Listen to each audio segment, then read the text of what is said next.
کہ گویا حضرت عقائد دو جہاں جناب محمد صلی اللہ علیہ وسلم اپنے روضہ اقدس میں تشریف فرما ہے۔ آپ کے عاشق صادر اور یار غار حضرت صدیق اکبر آپ کے پاس بیٹھے ہوئے ہیں۔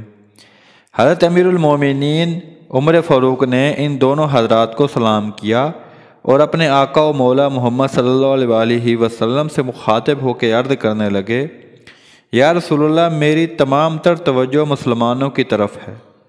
میں نہیں جانتا کہ اللہ تبارک و تعالیٰ نے مسلمانوں کے ساتھ ان کے دشمنوں کے مقابلے میں کیا کیا۔ میں نے سنا ہے کہ رومیوں کی تعداد 8,60,000 ہے۔ رسول اللہ صلی اللہ علیہ وسلم نے جواب میں ارشاد فرمایا، عمر خوش رہو، تمہیں بشارت ہو کہ اللہ عز و جل نے مسلمانوں کو فتح بخشی اور اس کے دشمنوں کو ہزیمت دی، ان میں سے اتنے مارے گئے۔ اس کے بعد حضور سرور کونین نے یہ آیت تلاوت کی جس کا ترجمہ کچھ یوں ہے، ہم نے ان لوگوں کے واسطے جو زمین نہ برائی چاہتے ہیں اور نہ فتنہ و فساد، اس دوسرے گھر کو مقرر کیا ہے اور عاقبت متقیوں کے لیے ہے۔ کہتے ہیں کہ جب صبح ہوئی تو تمام مسلمان سجدہ ریز ہونے کے لیے مسجد میں آئے۔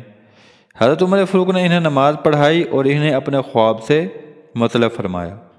مسلمانوں نے اسے بشارت حاصل کی اور بہت خوش ہوئے اور سمجھ لیا کہ شیطان نبی کی شکل سے متصل اور متشمل نہیں ہو سکتا جو کسی قسم کا شعبہ رہ سکے۔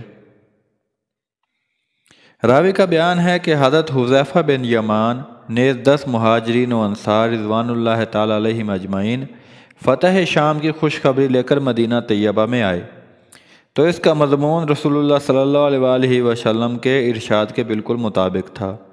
حضرت امیر المومنین عمر فاروق نے اسے پڑھ کر سجدہ شکر ادا کیا، مسلمانوں کو سنایا تو ان کی زبانوں سے تحلیل و تکبیر اور درود و شریف نیز شکر یزدی اللہ تعالیٰ کی آوازیں بلند ہوئیں۔ حضرت عمر فاروق نے حضرت حذیفہ بن یمان سے دریافت کیا کہ کیا حضرت ابو عبیدہ بن جراح غنائم کو تقسیم کر دیا ہے؟ انہوں نے کہا، یا امیر المومنین، آپ کے جواب کا انتظار ہے، ابھی تک تقسیم نہیں کیا، البتہ ان میں سے 5 علیحدہ کر لیا ہے۔ یہ سن کر آپ نے کلم و دعات منگا کر خط لکھا، میں اللہ جل جلالہ کی تعریف کرتا ہوں جن کے سوا کوئی معبود نہیں، اور ان کے نبی برحق محمد صلی اللہ علیہ وسلم پر درود شریف بھیجتا ہوں۔ اللہ تبارک و تعالیٰ نے مسلمانوں کو جو فتح اور ان کے دشمنوں کو شکست دی، میں اس سے بہت خوش ہوا۔ میری یہ تحریر جس وقت تمہارے پاس پہنچ جائے تو مسلمانوں میں وہ مال غنیمت تقسیم کر دو، اہل شمشیر لوگوں کو زیادہ دو،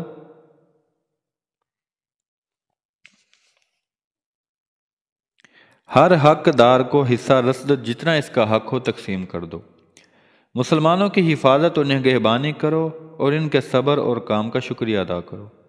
جب تک میرا کوئی دوسرا حکم نہ پہنچے اسی جگہ پڑے رہو، تمام مسلمانوں کو میرا سلام کہہ دو، والسلام۔ یہ کہہ کر آپ نے حضرت حذیفہ بن یمان کو یہ خط دیا۔ یہ اسے لے کر مدینہ طیبہ سے رخصت ہوئے، دمشق میں پہنچے۔ حضرت ابو عبیدہ بن جراح کو سلام کر کے حضرت امیر المومنین کا حکم نامہ دیا۔ آپ نے اسے چاک کر کے مسلمانوں کو سنایا اور مال غنیمت کو تقسیم فرمانے لگے۔ ہر سوار کے حصے میں 14,000 مسکال اور پیدل کے حصے میں 8,000 مسکال سونا اور اتنی ہی چاندی آئی۔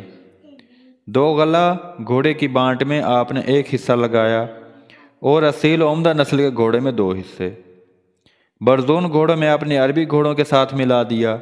جب آپ اس طرح تقسیم فرما چکے تو 2 غلے گھوڑوں کے مالکوں نے اپنے گھوڑوں کو عربی گھوڑوں کے برابر ملا دینے کا مطالبہ کیا۔ آپ نے فرمایا، میں نے اسی طرح سے تمہارے اندر مال غنیمت تقسیم کیا ہے جس طرح حضور نے اپنے صحابہ کے مابین تقسیم فرمائی۔ انہوں نے اس پر اصرار کیا اور آگ کے کول کو مسترد کر دیا۔ آپ نے 2 غلے عربوں اور معمولی گھوڑوں نیز لوگوں کے اس اختلاف کو دربار خلافت میں لکھ بھیجا۔ وہاں سے حضرت عمر فاروق کی طرف سے حکم صادر ہوا کہ تم نے رسول اللہ کی سنت شریفہ کے عین مطابق کیا ہے اور اس سے تجاوز نہیں کیا۔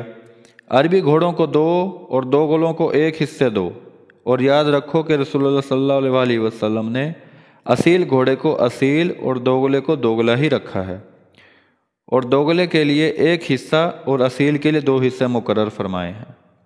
بارگاہ خلافت جب یہ فرمان صادر ہوا تو آپ نے مسلمانوں کو پڑھ کر سنایا اور فرمایا، خدا کی قسم ابو عبیدہ نے سوائے اتباع سنت رسول کے تم میں سے کسی آدمی کو حقیر یا ناچیز سمجھ کر ایسا نہیں کیا تھا۔